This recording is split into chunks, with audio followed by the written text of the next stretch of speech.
Hello बच्चों, welcome in my class. बच्चों, आज हम सभी सामाजिक विज्ञान विषय के अंतर्गत कक्षा 10 के पाठ 3 मुद्रा और साख का अध्ययन करेंगे और इसमें मुद्रा और साख में क्या अंतर है इसके विषय में भी जानेंगे। तो चलिए बच्चों, शुरू करते हैं मुद्रा और साख। सबसे पहले हम लोग विनिमय के प्रकारों के विषय में अध्ययन करेंगे और जानेंगे विनिमय के कितने प्रकार होते हैं। गुड मॉर्निंग बच्चों, आज हम सभी आपकी अर्थशास्त्र में पाठ संख्या 3 को पढ़ने जा रहे हैं, जिसका अर्थ नाम है मुद्रा और साख। ठीक है, मुद्रा और साख समझने से पहले हमें ये मालूम होना जरूरी है कि मुद्रा क्या है बच्चों। हमारा विनिमय का माध्यम है। विनिमय क्या होता है? आपस में एक दूसरे में वस्तुओं का आदान प्रदान, है ना।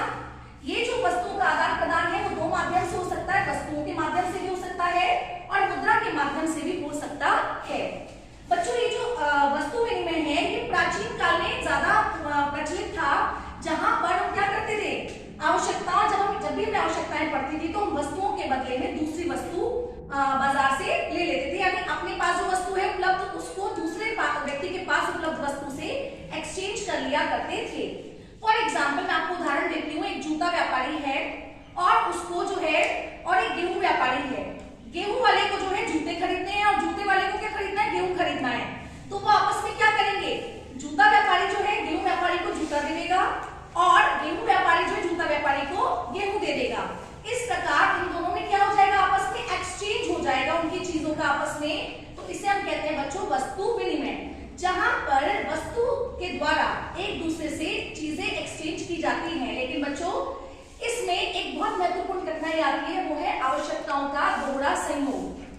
किसे क्या कहते हैं, आवश्यकताओं का दोहरा संयोग। इसमें ये जरूरी है कि जूता व्यापारी जो गेहूं व्यापारी को जूते दे रहा है, उसमें जरूरी है कि गेहूं व्यापारी को उसके बदले में जूते ही चाहिए। ऐसा बहुत मतलब रेयर होता है, क्योंकि इसके लिए आपको ऐसे व्यक्ति को ढूंढना है जिसको आपके पास उपलब्ध वस्तु चाहिए और दूसरे व्यक्ति को वो व्यक्ति ढूंढना है जिसको उसके पास उपलब्ध वस्तु से वो एक्सचेंज कर पाएगा।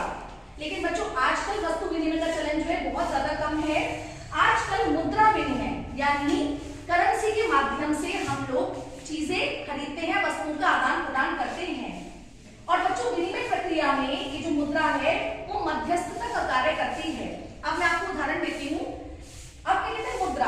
आप जानते हैं हमारे देश की मुद्रा क्या है, रुपया। हमारे देश की मुद्रा क्या है, रुपया। अब मेरे पास 100 रुपए और मुझे जूते खरीदने, या मेरे पास 200 रुपए मुझे जूते खरीदने हैं। तो मैं गई, 200 रुपए के मैंने जूते खरीदे और जूते वाले को मैंने वो 200 रुपए दे दिए। जूते खरीदने, जूता व्यापारी को गेहूं खरीदना है तो वो 200 रुपए से कुछ भी खरीद सकता है, जैसे कि मैंने जूते खरीदे जूता व्यापारी से। ठीक है ना बच्चों। तो इसमें हमें आवश्यकताओं का दोहरा सहयोग आवश्यक नहीं है, क्योंकि मुद्रा के जरिए हम जो है किसी भी व्यक्ति से आराम से वो चीजें खरीद सकते हैं। तो बच्चों, आपने देखा कि विनिमय जो है हमारे लिए बहुत ही इंपॉर्टेंट है, क्योंकि हम डेली यानी रोज हम कुछ ना कुछ विनिमय करते हैं, कुछ ना कुछ हम खरीदे चीजें खरीदते हैं, वस्तुओं का आदान प्रदान करते हैं। तो पहले जो आदान प्रदान था वो वस्तु के द्वारा ज्यादा होता था, लेकिन इसमें कठिनाई आती थी, क्योंकि जो चीज आपके पास है, जो वस्तु आपके पास है, उसे बदलने के लिए दूसरे व्यक्ति को वो चीज चाहिए होगी जो आपके पास है, जो लगभग क्या है, बहुत मुश्किल सा होता है मिलना। दोहरा सहयोग जो बड़ा मुश्किल से मिलता है। तो इस कठिनाई को दूर करने के लिए मुद्रा विनिमय जो है वो एक अच्छा साधन है, क्योंकि इसमें मुद्रा के जरिए हम लोग क्या कर सकते हैं, चीजों का आदान प्रदान कर सकते हैं। तो बच्चों, हमने जाना कि विनिमय दो प्रकार से होता है, वस्तु विनिमय और मुद्रा विनिमय। तो आइए मुद्रा विनिमय के अंतर्गत हम लोग मुद्रा के रूपों पर चर्चा करेंगे। बच्चों, जैसा कि आपने देखा, जो मुद्रा है इसका प्रयोग हम विनिमय के लिए करते हैं। विनिमय मतलब कोई भी चीज, इच्छित वस्तु जो हमको चाहिए उसको हम पाने के लिए करते हैं। ठीक है। तो हम मुद्रा के रूपों को विभाजित करें तो हम दो प्रकार में बांट सकते हैं। एक तो मुद्रा का प्राचीनतम रूप और दूसरा मुद्रा का आधुनिकतम रूप। प्राचीनतम मतलब पुराने समय में हम मुद्रा के रूप में किस चीज का प्रयोग करते थे। बच्चों, ये तो हमें पता है हम सिक्कों का प्रयोग करते थे, लेकिन सिक्कों से भी पहले हम अनाज और पशुधन का प्रयोग मुद्रा के रूप में किया करते थे। फॉर एग्जाम्पल, मेरे पास गेहूं है और एक व्यक्ति के पास चावल है, तो मैंने गेहूं के बदले में चावल सब्जी है, तो मैंने दाल से सब्जियों को एक्सचेंज किया। इसे हम क्या कहते हैं? वस्तु विनिमय, जहां पर हम एक वस्तु को दूसरी वस्तु से बदलते हैं। ठीक है। और यहाँ पशुओं के माध्यम से भी पशुधन को भी एक्सचेंज कर सकते हैं कि मेरे पास एक भैंस है, दूसरे के पास 2 बकरी है, तो मैंने भैंस से 2 बकरी या घोड़ा एक्सचेंज कर लिया। क्लियर? ये होता है बच्चों सबसे पहले प्राचीनतम रूप है मुद्रा का, जब हम अनाज या पशुधन को एक्सचेंज किया करते थे। उसके बाद बच्चों सिक्के आए चलन में, जैसे सोने के, चांदी के, तांबे के। लेकिन बच्चों अब सोना, चांदी और तांबा ये सब महंगी धातुएं, बहुमूल्य धातुएं हैं।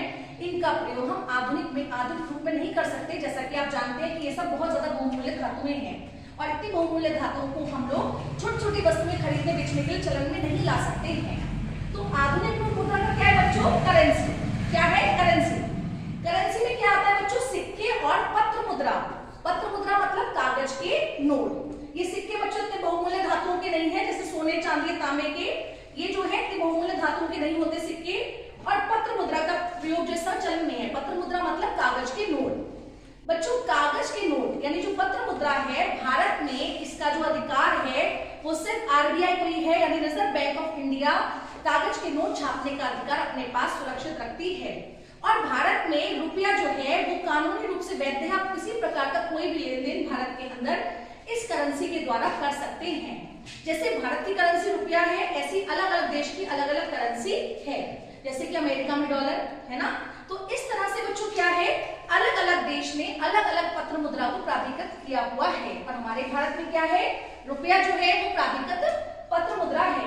बच्चों आजकल प्लास्टिक मनी ये बहुत चलन में आया है। प्लास्टिक मनी आप जानते हो सबके पास वैलेट में प्लास्टिक के छोटे छोटे कार्ड्स होते हैं जिसके बदले आप पैसा निकाल सकते हो। वो कार्ड्स किस नाम से होते हैं? या तो एटीएम बोलते हैं उसे हम, या डेबिट कार्ड या क्रेडिट कार्ड। इन सब के माध्यम से भी हम लोग मुद्रा निकाल सकते हैं। जैसे मैं किसी शॉपिंग मॉल में गई और मुझे शॉपिंग की, मैंने 1000 रुपए की, मेरे पास पैसे नहीं है, जेब में पत्र मुद्रा नहीं है, तो मैं क्या करूंगी? अपने प्लास्टिक मनी यानी अपना कोई भी डेबिट या क्रेडिट कार्ड दुकानदार को दूंगी, वो स्वाइप कर लेगा, वो पैसे निकाल लेगा, उसमें से काट लेगा, मेरे बैलेंस से कट जाएंगे।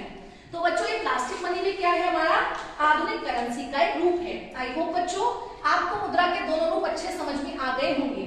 जहां प्राचीन काल में अनाज, पशुधन, सोने, चांदी, तांबे के सिक्के मुद्रा का रूप थे, इसी प्रकार आधुनिक उसमें जो करेंसी है हमारी, सिक्के या पत्र मुद्रा या फिर प्लास्टिक मनी जैसे कि ATM card, debit card, credit card, ये हमारी आधुनिक मुद्रा का रूप है। बच्चों हमने मुद्रा के रूपों के विषय में चर्चा की और जाना कि प्राचीन काल में किन रूपों में मुद्रा का प्रयोग किया जाता था और आधुनिक काल में किस प्रकार से मुद्रा का प्रयोग किया जाता है। हम बच्चों मुद्रा को और अच्छी प्रकार से समझने के लिए हम एक और बिंदु पर चर्चा करेंगे जो है बैंकों में निक्षेप। बैंकों में निक्षेप। बच्चों हम जो अपनी आय है, लोग जो है मुद्रा को बैंकों में निक्षेप के रूप में भी रखते हैं। सवाल ये उठता है बैंकों में निक्षेप कौन कौन कर सकता है? जहां पर हमारी आय और उपभोग यानी हमारी आय ज्यादा है और हमारा उपभोग कम है, तो वो जो पैसा हमारे पास बचता है उसको हम लोग बैंकों में निक्षेप करते हैं। उदाहरण के लिए मान लीजिए मेरी आय 1000 रुपए है और मैं 700 रुपए ही यूज कर पाती हूँ उसका, तो 1000 और 700 के बीच का जो अंतर है 300 रुपए क्या कहलाएगा? मेरी बचत कहलाता है। ठीक है। और मैं इस बचत को जाके कहाँ जमा कर देती हूँ? बैंक में जमा करती हूँ। बैंक में बच्चों में क्यों जमा करूंगी? उसके 2 कारण हैं। पहली बात मेरे पैसों की सुरक्षा है ना। आपने देखा होगा पहले जमाने में क्या होता था, लूटपाट डकैती ज्यादा होती थी। क्यों होती थी?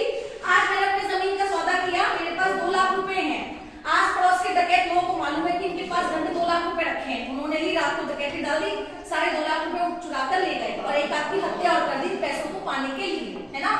तो बच्चों इससे क्या है, मेरा धन सुरक्षित भी रहता है। जब मैं बैंक में जमा करती हूँ कि बैंक में सिक्योरिटी होती है, वहां पर पुलिसकर्मी इत्यादि होते हैं जो बैंक में पैसों की सुरक्षा करते हैं। क्लियर। दूसरी बात बच्चों, बैंक में जब मैं पैसे जमा करती हूँ तो घर में रखे हुए पैसे मेरे बढ़ेंगे नहीं, 300 के 300 रुपए रहेंगे, लेकिन बैंक में जाने पर मुझे क्या मिलेगा? ब्याज मिलेगा, जो लगभग 4% तक हो सकता है। मान लो मैंने सेविंग खाता में अपने नाम से खाता खोला बैंक में, उसमें जाके मैंने 300 रुपए जमा किए, बैंक जो है वो 4% का ब्याज दे रही है महीने, और मान लीजिए मेरे 100 पे मुझे 4 रुपए मिल रहे हैं, तो 300 रुपए में कितने मिलेंगे मुझे? 12 रुपए। यानी मुझे बिना कुछ किए वहां पे 12 रुपए एक्स्ट्रा मिल रहे हैं, मैंने बैंक को जमा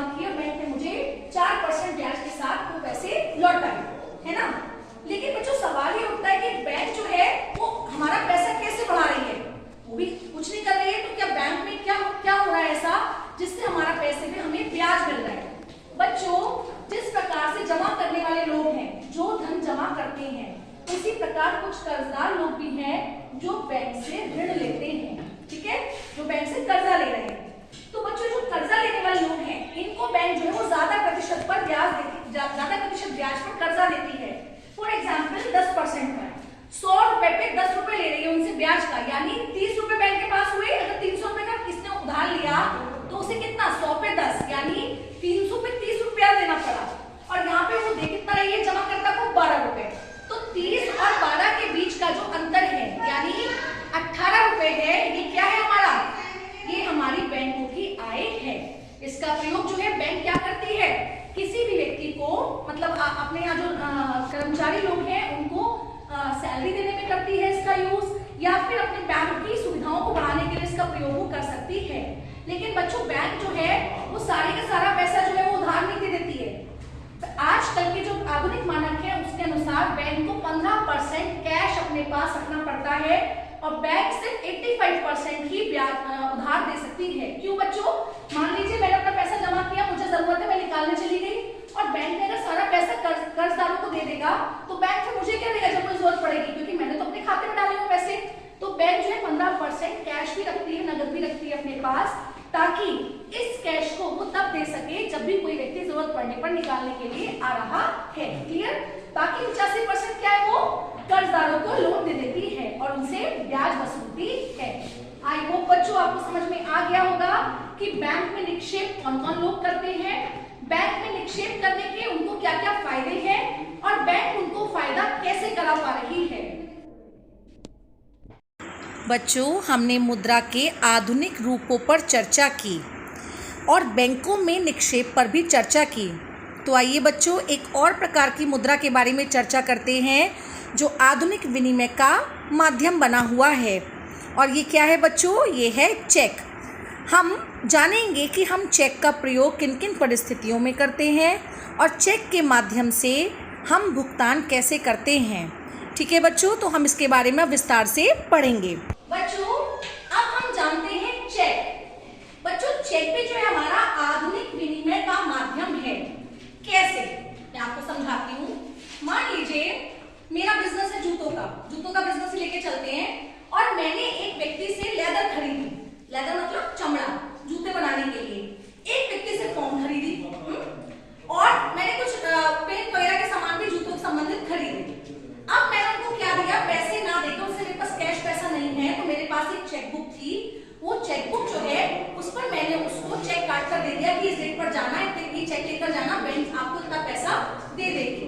तो ये भी क्या है बच्चों, हमारा विनिमय का एक माध्यम है, क्योंकि मैंने अपनी आवश्यकता का सामान एक व्यक्ति से खरीदा और उसको किस माध्यम से भुगतान किया, चेक के माध्यम से। तो बच्चों, यहाँ मैं आपको दिखाना चाहूंगी चेक कुछ इस प्रकार की रचना होती है, इस प्रकार की संरचना में होता है चेक। इसकी पूरी एक बुक होती है जिसमें 10 पेज या 30 पेज या 50 पेज या 100 पेज की चेकबुक होती है। चेकबुक इस प्रकार का होता है, सबसे पहले चेकबुक में डेट पड़ी होती है। मान लीजिए आज मेरे अकाउंट में पैसे नहीं है, कल परसों मेरे अकाउंट में पैसे आ जाएंगे, तो मैं आगे की डेट लिखकर भी चेक काट सकती हूँ। क्लियर। तो मैं यहाँ पे लिखूंगी, मान लीजिए 28 तारीख का चेक है, 28/7/2021 का ये चेक मैंने बनाया। पेमेंट करना है किसको, किसी भी फर्म को, जो मैं कह रहा जूते से मैंने फर्म खरीदा लेदर, तो मैसर्स लेदर एक्सपोर्ट्स नाम की मैसर्स एक कंपनी थी, उसके नाम पे मैंने चेक काटा बच्चों। लेकिन ये सुरक्षित करने के लिए कि लेदर एक्सपोर्ट्स को ही पैसा मिले, मैं इस चेक पे साइड में 2 लाइन बना दूंगी और इस पर लिख दूंगी अकाउंट पेइंग। अकाउंट पेइंग मतलब अगर इस व्यक्ति का अकाउंट बैंक में है तभी इस व्यक्ति को भुगतान किया जाए, कैश ना दिया जाए, इसको खाते में भुगतान किया जाए। हाँ, अगर मैं चाहती हूँ कि इस व्यक्ति को कैश मिल जाए तो मैं क्या करूंगी, ये अकाउंट पे जो है यहाँ पर नहीं लिखूंगी, मैं सीधे लिख दूंगी पे, भुगतान कर दीजिए, जो भी जाएगा उसको कैश में जो बैंक है वो पैसा दे देगी।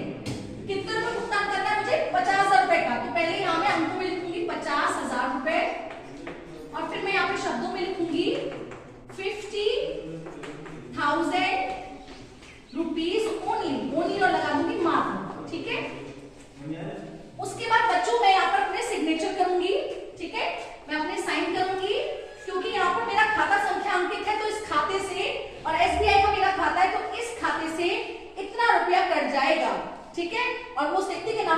दिया जाएगा जिसके नाम पर ये चेक है। इसमें लिखा हुआ है, इसको दे दीजिए, या फिर बियरर, धारक को। धारक मतलब जो भी इंसान इस चेक को लेकर प्रेजेंट करेगा बैंक में, बैंक उसका आईडी प्रूफ देखेगी और उसको पैसा दे देगी। लेकिन धारक वाला चेक कब वैलिड होगा? जब यहाँ पर अकाउंट पे ही नहीं लिखा है। लेकिन अगर यहाँ पर अकाउंट पे लिखा हुआ है, अकाउंट पे दिया जाए, तो ये उसी व्यक्ति को पैसा मिलेगा जिसका अकाउंट, जिसका नाम मैंने यहाँ पर लिखा हुआ है और जिसका खाता बैंक में है। तो इस प्रकार बच्चों आपने देखा कि हम चेक के माध्यम से भी, चेक को भी विनिमय का माध्यम बना सकते हैं। इसके द्वारा भी हम वस्तुएं खरीद कर सेवाओं का भुगतान कर सकते हैं। आई होप बच्चों आपको चेक की भी समझ में आ गया होगा, चेक का भी कार्यप्रणाली।